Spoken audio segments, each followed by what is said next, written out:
Okay, let's dive into something that's been bothering me. The other day, I was doing my usual YouTube scroll, minding my own business, and stumbled upon a debate between Ben Shapiro and Sam Harris. And Shapiro says something interesting that caught my attention.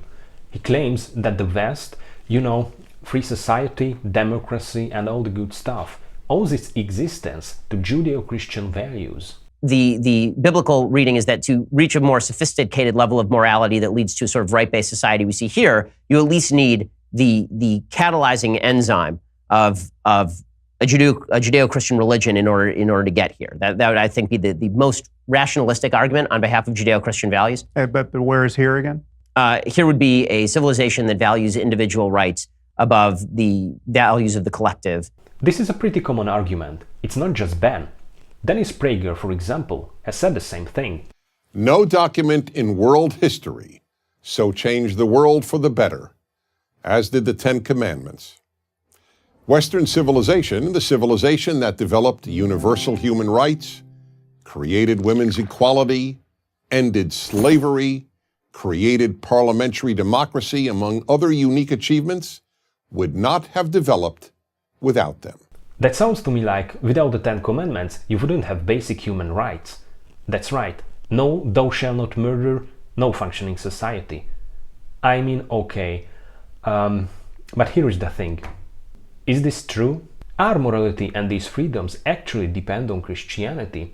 Or are we just picking up moral ideas from all over the place? I want to dig into this. So first, let's get into this whole Judeo-Christian values thing. Fun fact. The phrase didn't even exist until the 20th century. If you check Wikipedia, it's defined as a supposed value system common to Jews and Christians. So what's the overlap?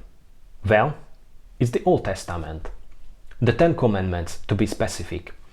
And how unique are these rules, really? Let's start with the Ten Commandments. These are the backbone of Western society, right? Murder, theft, violence. Don't do those things. It seems straightforward, but what's so special about them?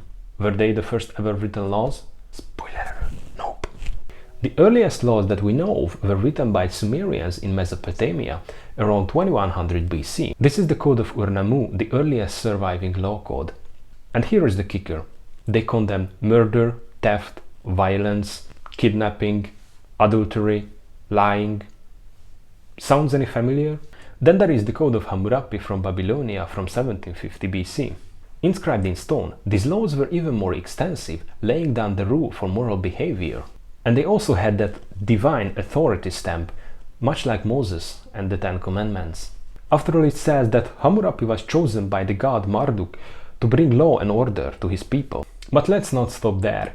If you want religious and moral laws that have more of a spiritual tone, then you got the 42 negative confessions of Ma'at from ancient Egypt. These were moral statements, burial texts, to show that the person was pure in his life. Here are some few examples. I have not stolen, I have not committed adultery, I have not slain man and woman, and so on. Sounds familiar again?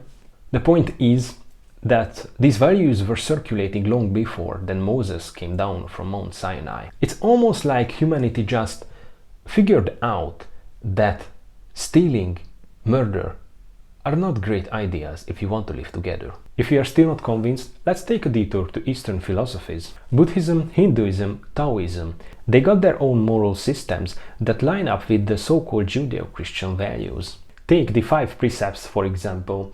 Don't kill, don't steal, don't lie, don't engage in harmful sexual behavior, avoid intoxications. It's all very familiar, right? These values didn't need the Ten Commandments to come into being. They are universal, emerging independently in different cultures because, well, they work. Now you might say, okay, fine, but what about Jesus and his teachings? Surely that's the place where things get unique. Well, let's look at that. Jesus said, love your neighbors as yourself. But Lao Tzu centuries earlier said something similar, love the world as your own self. Buddha, consider others as yourself. Jesus told us, if anyone strikes you on the right cheek, offer him the other also. And Lao Tzu had a similar vibe, respond to anger with virtue. Even the famous line from Jesus, let him who is without sin cast the first stone, isn't that all different from Buddha's teachings? Don't look at the faults of others. Observe what you have yourself done and have not done.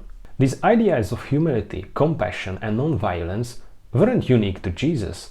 They were already out there in different cultures. So what's going on here? To say that the West owes its morality exclusively to Christianity, it's just not true. These values are part of a much larger human story. Morality isn't something that just popped out of one religion. It is something that evolved with us humans. It is how we learn to coexist, to form societies and civilization. No, I'm not saying that Christianity didn't have an impact. Of course it did, especially in the shaping of the Western culture. But to claim that it is the only source of morality, that's a bit of a stretch. So here's the real question.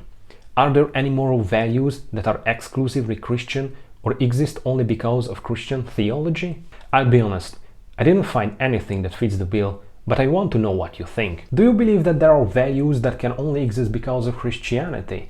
Let me know in the comments below, because I'm genuinely curious. Now I know what some of you are thinking. There is a popular argument that goes, morality is innate to every person, and that is why it appears in so many places, because God planted it. Okay, on the surface it might seem convincing, but if you dig deeper, it's not really an argument. It's full of unfalsifiable claims.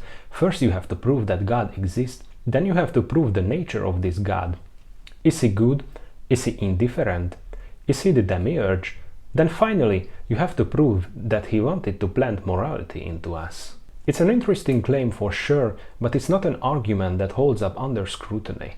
It's more of a what-if scenario. So what's the takeaway here? Morality is not the exclusive property of one religion. It's a product of human evolution, shaped by different cultures, different philosophies, and yes, different religions, all working together across time and space. Anyway, that's my 2 cents. I would love to hear what you think.